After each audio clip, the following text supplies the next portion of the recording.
Pod Černetovim kozolcem v Verju je na zadnjo septembrsko nedeljo v organizaciji Turističnega društva Pirniče potekala prireditev, ki so jo poimenovali Jesen pod Černetovim toplarjem. Predstavili so kulinarično ponudbo na temo prosa, predstavili stare ljudske običaje, otroške delavnice, poslikavo obrazov in drugo.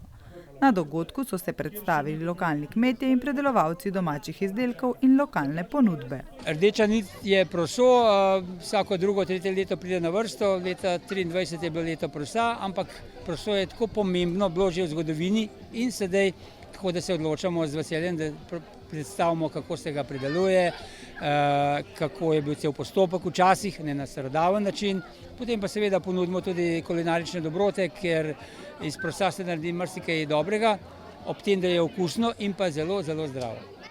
Veliko naredite za te tradicionalne slovenske hrane. Proso prihaja nazaj v slovenske kuhinje, se počasi promovira ali še kar prevladujejo tuja uvožena živila? Joj, nažalost pravilno ugotavljate, tako da lahko samo potrdim tej navedbi. Vse preveč je uvožene hrane, vse preveč je predpakirane in pa že pripravljene hrane, tako da prosa smo sicer nekaj tudi prodali v te javne zavode, vendar zelo, zelo malo. Nekaj več smo mogoče ajdove kaše, tisto gre.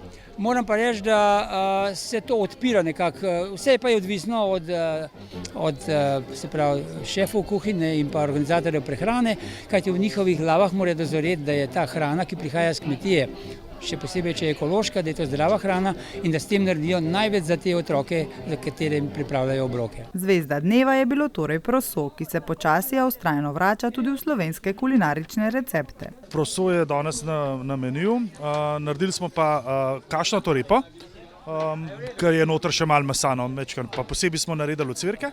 Tukaj pa zdaj delamo proseno kašo z jurčki. Za sladico, ki pa pride malo kasneje, smo pa prosen narastek naredili, ki je v bistvu tako kot rižev, samo da se namest riža daje proso noter. Ta pa pride čez 15 minut, ko se glavna jed poje. Ni to najbolj pogosta sestavina v slovenskih kuhinjah, je šla malo ven, kako jo počasi bi priporočali, da jo uvedemo nazaj v slovensko kulinariko? Najbolj enostaven način priprave? Ja, najbolj enostaven. Prosena kaša je bila včasih zelo tako enostavno, ampak zelo razširjeno živilo. Šla je malo nazaj, ampak se mi zdi, da jo tam mladi spet radi malo obojajo. Zelo fajn je za kakšno zgoščevanje kakšnih jedi v smislu tega, da naredi bolj močno jedno. Recimo, danes smo jo dali v repo. Lahko se pa enostavno naredi tudi tako kot neko prilogo ali pa glavno jed. Pa je pa res, da je šla mečkar ven iz tega, ker so prišla tudi druga žita noter, kot je kamut ali pa druge stvari. No. Obiskovalci so lahko preizkusili dobrote in si ogledali pridelavo tega starodavnega žita. Od žetja do končne surovine so prikaz pomagali predstaviti člani Društva za ohranjanje vaških običajev iz Bil. Obiskovalce smo povprašali, kako jim je všeč dogodek in kulinarika. Kako to, da ste danes tukaj pod Černetovim kozolcem? Meni je Ati povedal, da bo ta veselica, ali kako je že, bo tle in jaz imam rada kakšne veselice, nimam rada, da mi je dolg čas in sem prišla. Jaz pa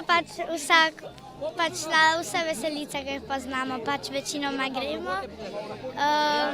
Ja, pa smo tudi na to prišli, pa ker moj oči kuha, ponavadi prvsem tudi gremo za to. In ste poskusili vse dobrote danes? Ja. Skoraj vse. Kaj ste probali? Jaz sem probala kašo, pa štedokle sem probala. Super. Moram reči, kaša je boljša kot pa zele, oziroma kaj je to?